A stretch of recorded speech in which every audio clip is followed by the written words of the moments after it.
Cool. We're live. Hello and welcome. It's first day of spring and I have got my dear friend, Dr. Julian. I can pronounce it like Okay, it's Marchand, but you know what? Marchand works great. Even my kids now say Marchand, so I gave up. Like the Merchant of Venice. Is that something we can? I said, is it like the Merchant of Venice? The story. It's basically Smith in French. It's the most common name for a merchant, and my first name is also the most common name. So I'm actually John Smith. So well done. If you Google me, you'll find that I'm actually a really good national French player in the rugby team. Julien Marchand is like one of the best players. Yes, that's my Julien Marchand. I'm telling you your last name. I'm going to practice for the next couple of days.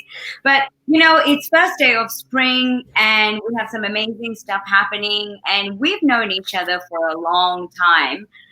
We met 2 years ago at UTS when we were both doing our PhDs. And you went on to finish it, and I'm still on extended leave. One day maybe I'll return and finish it or not. You never know. But since then we've come a long way. You know, you did your PhD in entrepreneurship, isn't it? Yes, I studied how people become entrepreneurs. So like, you know, that shift of identity of becoming an entrepreneur with the goal to then understanding how to help people become entrepreneurs faster. And what was your findings? What did you discover after 3 years, 4 years of research? 5 years. They lie to you when they say 3 years, and that's full time, right? Huge findings, like I can talk about categories of entrepreneurs that are more susceptible to become successful. But I think one of the key finding was the importance of being supported in developing that identity of an entrepreneur. So, and it's stuff that we know, but like participating in competitions, just participating and feeling the feedback from others, going to networking events, meeting people that are like us, people that make us realize that we're not the only one transitioning to that identity. We're not weirdos. You know what I mean? I think we had that conversation on, you know, we've been working a lot with entrepreneurs, and sometimes we work again with people from corporate, and we realize there's a difference. Because people who's been working corporate haven't done that transition just yet. And when you and I surround ourselves just with people from startups or for hustlers, then it's hard to relate to people in corporate. You know what I mean? Because we've done our transition. Yeah, and what is the main key difference? Is it about skill set? Is it about mindset? What did you find out from your research? So I interviewed over 100 student entrepreneurs. So students who are entrepreneurs. I really like the two identities. And the reason and my criteria was to interview only student entrepreneurs who were making $100,000 in revenue, right? So just to make sure that they were successful, right? That's when by the age of 21, 22, right? But the reason I was doing it with students is because when we are that age, 18, 19, 20, we're still asking ourselves that question of who are we? Yeah. Right. We're still trying to figure out who we are, what is our identity, because our only problem when we get older is we don't ask ourselves that question anymore. Right. We think that our identity I used to be an innovation consultant for big consulting firm. I used to think that this was my identity and that was it. Right. Yeah. And because when we get older, we don't question it anymore. Thank God I got kids and they forced me to ask myself, who am I? Again. And I think that is a tough question to ask, right? Like, we're so conditioned that you go to university, you get a job, you stay in that job, and you work your way up. And there are certain groups of people that would just move away from it. And you're one of those people, and I'm one of those people. I literally grew up inside academia, and I thought that was my destiny. That was very much in my identity, and partly to my upbringing. Education was, you either become a doctor or a lawyer or a teacher. Like, these were the designated professions, and for me it was like, okay, academia is the respectable thing to do, so that's what I'm going to go to. But when I was about 28, actually at 25, I had a big existential crisis. I was like, what am I doing? Like, is this what I want to do? Like, I'm at the top of my game. I have achieved every single goal that I have set to myself for myself, like, having a child, getting married, finishing masters at 22, moving countries, starting over, then going through a divorce, and, leaving academia. Like, all of these things, I was trying to find, why am I here? What am I doing? What is the purpose of all of this? Like, am I doing meaningful work? And, in academia, what I really love about it was my research, right? Like, that was really fulfilling.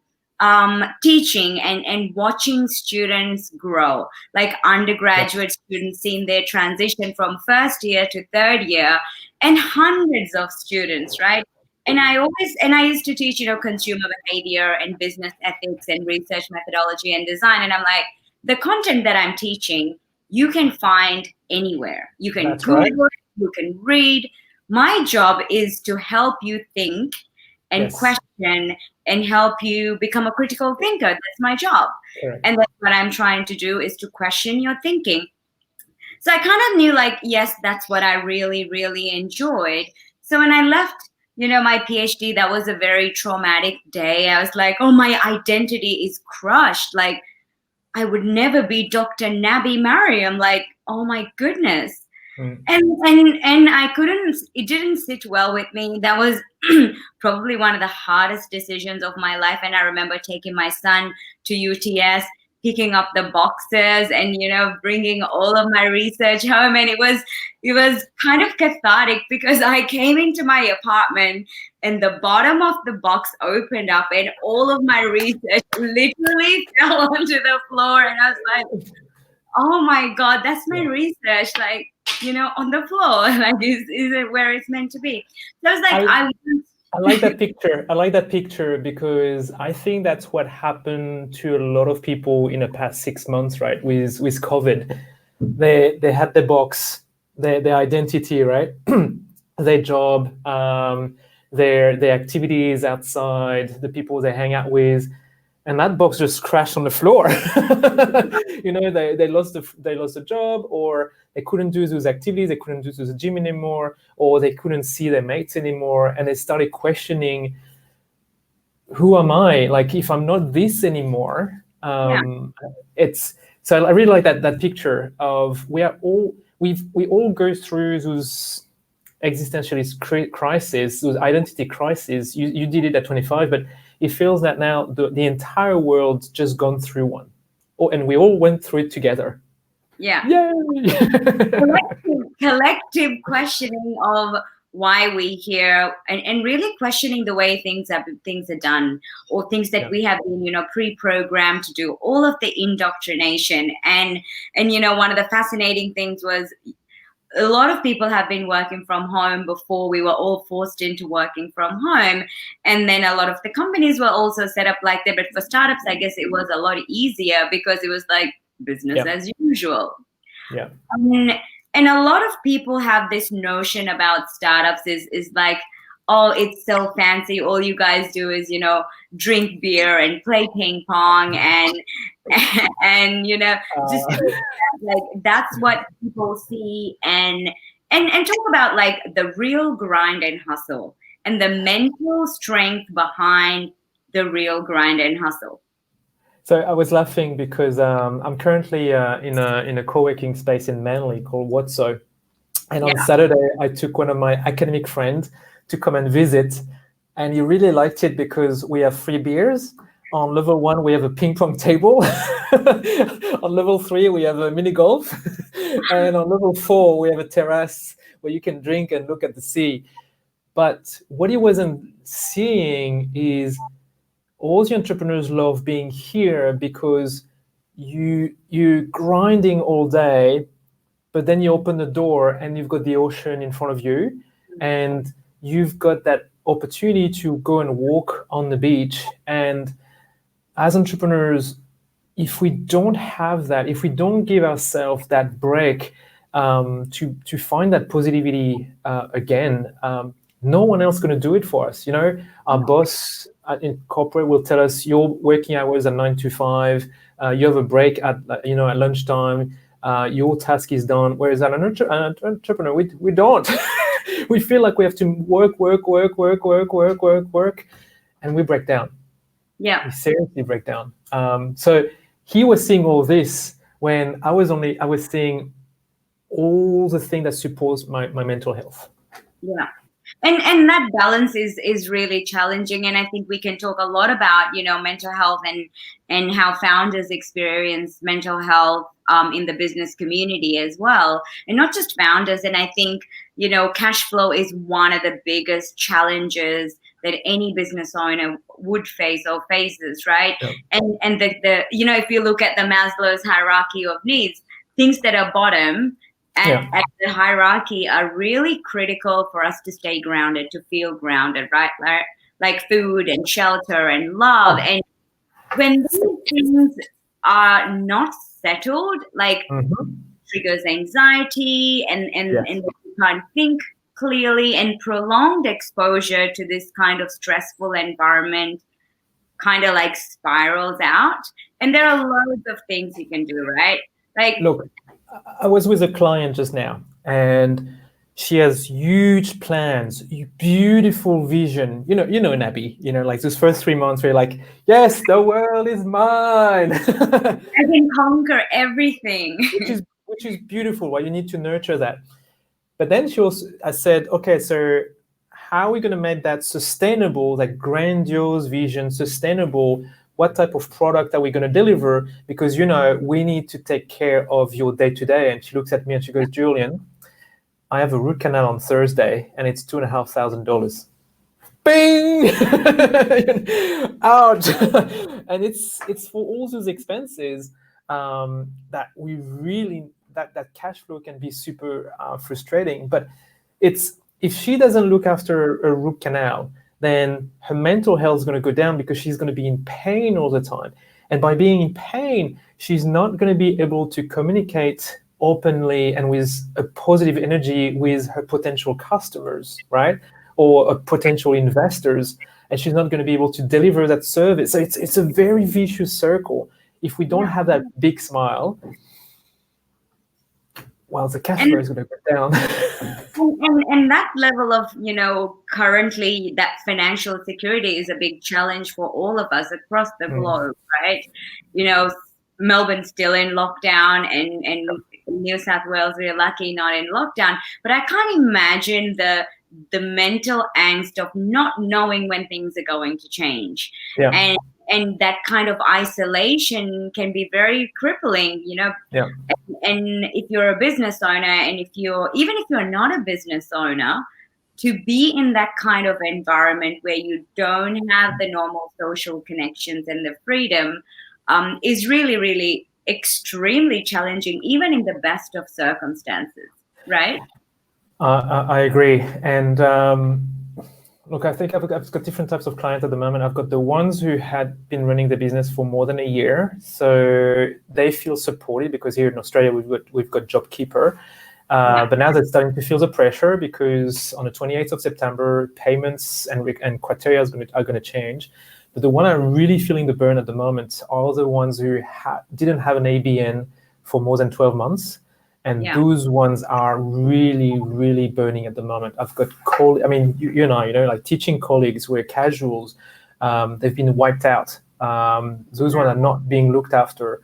And this is very, very stressful for them. And I think the biggest advice, and that's, you and I, we went through our own dramas and traumas, but going back to that Maslow pyramid is really looking after ourselves first. So I think it's a good time for us to start sharing tools. What do you think? On how do you look after yourself? Yeah, how to look after yourself. Yeah. So I'll share one tool, which is finding your happy place. Right? I mean, that sounds, just the word happy already, that it's like, it's giving you, allowing yourself to be happy whenever you want, right? Yeah. So it's really looking towards, it's hard because ask our kids, they know what makes them happy. They do. my daughter, she will start laughing. She loves, this morning we were going to school and she was jumping on my shadow and then I had to jump on her shadow and we just walk all that way. And so for me, dropping off my kids at school is a happy place. Yeah. But I was able to look into myself and to realize what makes me really happy. And I found several, but one good example for me is dancing salsa, right? So dancing salsa, and I know that's that's one of yours too. It brings that,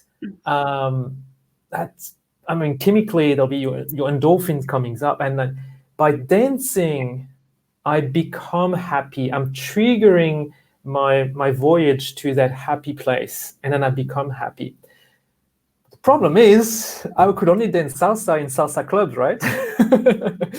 And now I changed with COVID. I decided to, I think it was after listening to one of your or reading to one of your LinkedIn posts, I decided to start dancing salsa in my morning routine, and the only place I could put it in my morning routine was in my shower. That's a really great stage to dance. Nobody's watching. You can make an absolute fool out of yourself. But what about the music, though? All right. So first, I was playing with a speaker, and the collaborative of my family announced me that was not possible. They didn't want to hear salsa in the morning, so I bought waterproof earphones. That is a solid investment to create joy, right? Because you can create joy. You can get into a state, into a mindset of, I want to change the way I feel. I mean, I experience anxiety a lot. And I had to learn to deal with my anxiety and learn to manage it. Because before I used to be like, anxiety is such a bad thing, go away, and I try to push it, right? And I was working with my coach around, tackling anxiety and interestingly, before that, in 2017 for Vivid Festival, we worked with Black Dog Institute and we did a big art installation, and we did a workshop of doing a body map, and there were 15 of us, and we drew where in our bodies did we feel anxiety visually and how we experience anxiety. So then we selected 5 of those visual body maps, and we layered them, like this side by side. So if you look at from the side, you see the individual reality. You look at it this way, you see now the collective reality that we all experience it in different ways. Yeah. So one of the techniques that my coach helped me understand was, he said, Nabi, when you experience anxiety, but very careful that I am not the anxiety. It comes and it goes. It flows through me, right? And identifying with it. When I experience anxiety, where does it feel? And at first I'm like, I don't know. It's just uncomfortable. And even that conversation was uncomfortable. So I started really tuning into it rather than pushing it away and doing breathing exercise and then listening to the narrative in my mind. I'm either scared of something in the future that may or may not have happened, but it has triggered this kind of fight, flight, freeze response in my body, and the body is responding to this threat. So I felt my stomach churning, right? I was like, oh, this is just so uncomfortable. But then the same physical experience I have when I'm excited, like before going on to go and pitch, right? So my body does not know the difference between anxiety and excitement because I have the same response. And I was like, physically, it's the same thing, but the mindset and the narrative inside my head is very different. Could I switch that? Could I switch that? Very hard, very challenging. And I was like, I need something to break my pattern. Like you can, get into a place of joy. So my tool is whenever there is an anxiety and it's crippling, like I feel like running away from everything, I want to go inside my room and I would probably want to cry. And that's like, I don't want to cry. Like this is just absolute rubbish. But then when I stop resisting, when I stopped resisting that that experience that was happening to me, and in that moment it's still crippling, but now I trust that it passes. Right? Yes, that's right. So you're not avoiding it; you're just acknowledging it, right? Acknowledging that it exists, and sometimes I have to say, "Come here, Nabi. Let me give you a cuddle. You'll be fine." Yeah. And this is my coach. Coach said, give yourself a cuddle. Like, be kind to yourself. And be kind. Yes. Be compassionate to yourself. Be kind, and if we can accept that these fluctuations of emotions are there, and if we can accept that that is part of being human rather than rejecting it, then it doesn't become such a massive burden. But it requires constant practice, because some people are more prone to emotion regulation or have better emotion regulation than other people. And it's about learning those tools and learning those skills and practicing on a daily basis, right? Like meditation. I used to hate meditation. I'm like, this is just, what is this? It's such a useless thing to do. And I'm like, am I meditating? Am I meditating? I tried to like get into all these poses and I'm like, this is not happening. And then, I read a lot about it, and being the academic I am, I'm like, let's go and find all the research on this first, right? Like scientific research. And, one of my coaches said, Nabi, will you just stop doing for a second? Like, can you just be, just sit? I'm like, for what? Why? Why do I need to sit? Like, I need to accomplish, this sitting is a waste of time. I said, what if it's you investing in yourself to be productive within the stillness? That's exactly right. Yes. And you snorkel, right? Like that is a very meditative thing to do. Let's talk a little bit about that. So it goes back. Okay, there's two things I'd like to highlight in what you just said is what your coach said to yourself, be kind to yourself. That's what every single entrepreneurs need to tell themselves. If you want to be productive in your business, you need to be kind to yourself. And it sounds counterproductive, but giving you time to freaking dance in the shower, giving you time to do a 10-minute meditation, that's you investing in yourself, but actually investing in your business. And then you said another thing that is really powerful is I am not anxiety, I have anxiety. And very often we say, I am depressed, but no, we're not the depression. We have depression. I have anxiety. I am, yes, it's about, we have it, but we are not it. And I think this is very important to see the difference because if we have something, then we can get rid of. If we are something, it's really hard to change. So this is critical. Going back to allowing ourselves to like being kind to ourselves, for me, that's what I mean by finding our moment of happiness. And for me, water is my other happy place, right? Yeah. So, and there's something with water because I think one of my friends was telling me, oh, that's because you feel like you're in the womb of your mother again. I'm like, that is creepy, but I think that's what it is. I love waking up in the morning before everybody is awake, putting my wetsuit on, running on the beach, seeing the sun, sun rising, and then jumping in the water. And when I jump in the water, I've got that cold water at 16.3 degrees at the moment, right?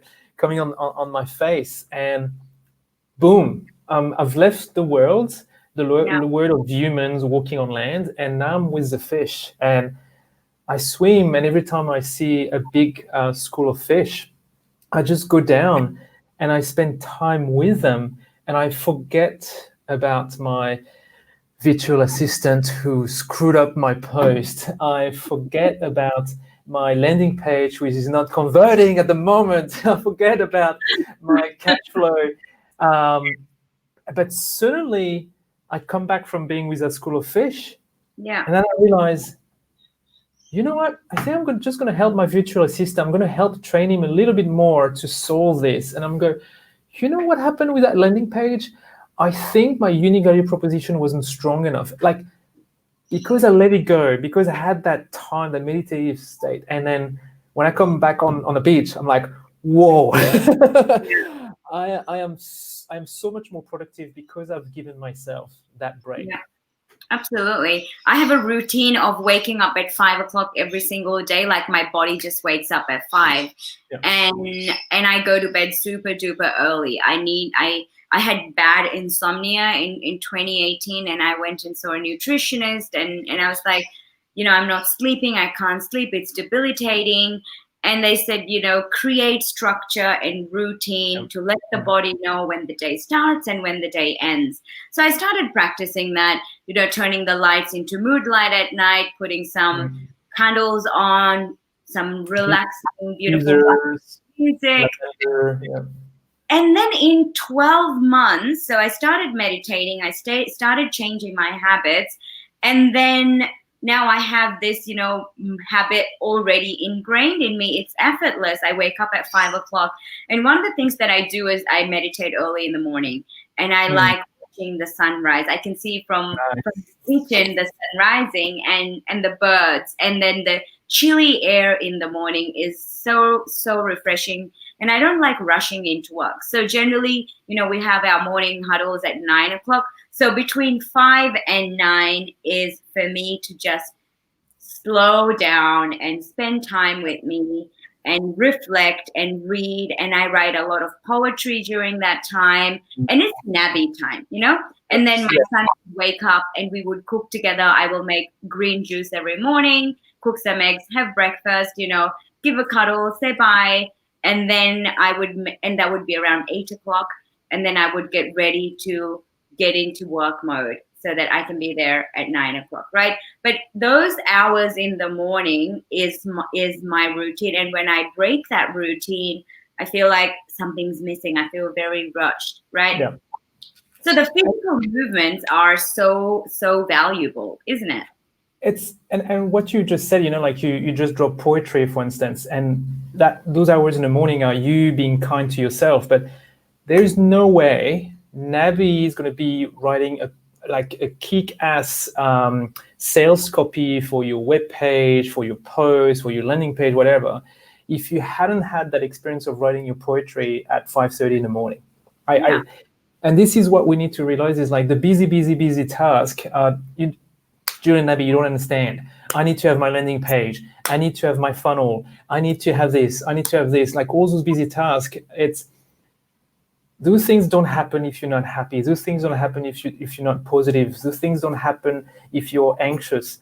And you talked about sleeping. You talk about meditating. We talk about dancing. You could talk about being in a happy place. And if we don't take care of this, all the entrepreneurial tools and tricks are going to be useless.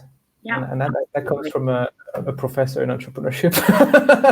That's totally true. And I mean, I transitioned out of academia into entrepreneurship 7-8 years ago, and I have, been through the roller coaster ride multiple times, and we don't have enough time today or for the next month to go through every single event and how that helped me as a person and the personal journey of becoming, right?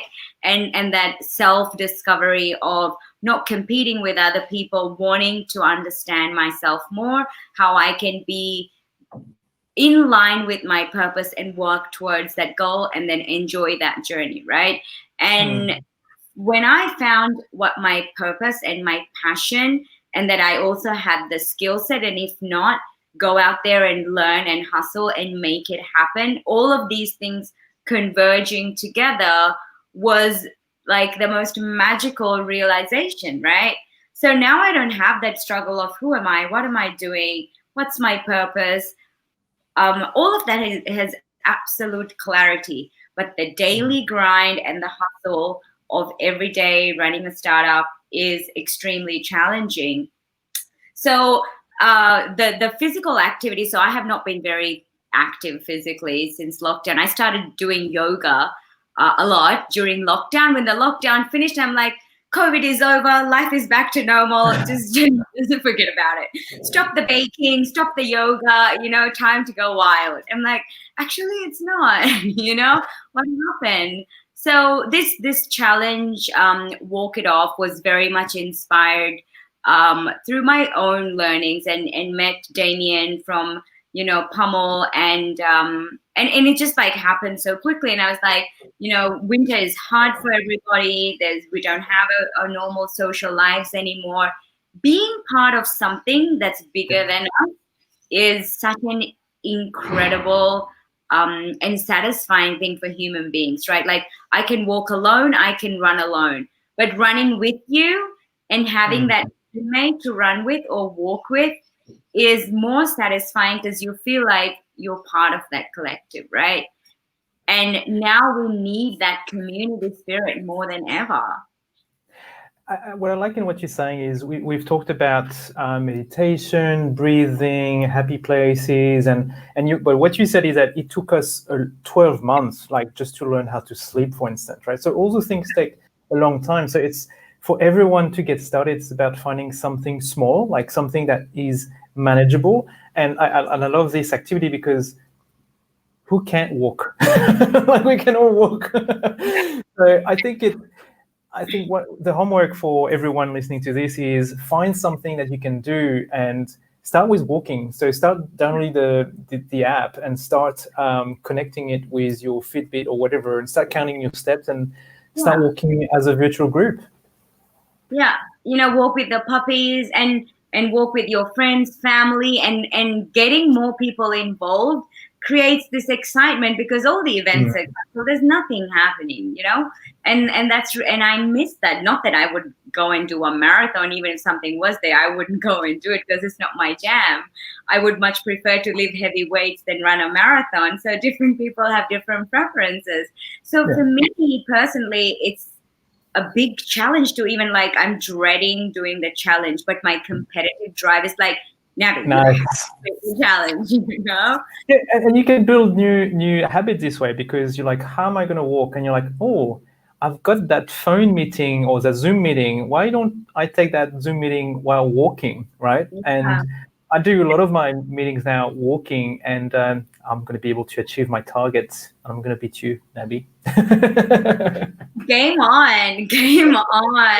So, Walk It Off challenge starts off on Friday. We did the pre-launch on Monday, and we've already got over 80 people nice. 2 days signed up already, which is really, really incredible. And people can join even from Friday. So we want to encourage friends, family, everyone to jump on board and walk around the house, walk around the block, and build that habit. The trick is doing it every day, waiting till the last week and just, doing all of your steps in one go like a massive sprint. That's not the purpose, right? The purpose is, let's build a good habit that is sustainable, that is going to help us be our best, right? Not become the better version. It's like, am I investing in myself 100%?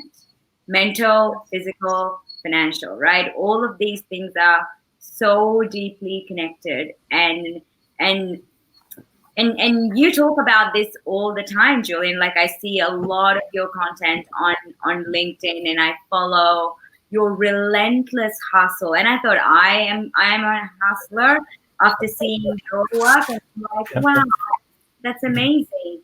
And if you didn't have your mental health and physical health routine, there's no way you could do all of that. No, it's what keeps you going. So, but it's hard when you see someone who's been working on it for 12 months, 2 years. It's hard to say, how am I going to get there? But by simply walking and start to think, can I walk? When can I walk in the morning? When can I walk at lunchtime? When can I walk in the evening? And then it starts. And what I like about what you said is like inviting others, challenging others to do it. So then it becomes something that you can talk about with your friends and your mates, and you start creating that habit, which is fantastic. All right. Cool. I'd like to finish on something that I hope will be a tradition. Can we finish on a salsa dance off?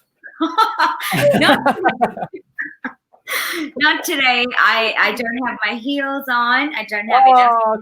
Come on. But we can definitely, we can just like do some, some moves. All right. Let's have a Zoom dance-off session scheduled. I am game for that. But like, let me move my joints first. I think it's all locked in. Okay. So for the first episode, we're gonna just dance seating. So we're just gonna move our shoulders. How about that? You ready? Yeah, I can do these ones. Okay, let me find a song. How about this one? Can you hear this? I love this. I can't hear it anymore. Can you hear me now? All right, just the upper body then. Yes, move the shoulders. Yes. See, that's what I mean. It just brings that happiness.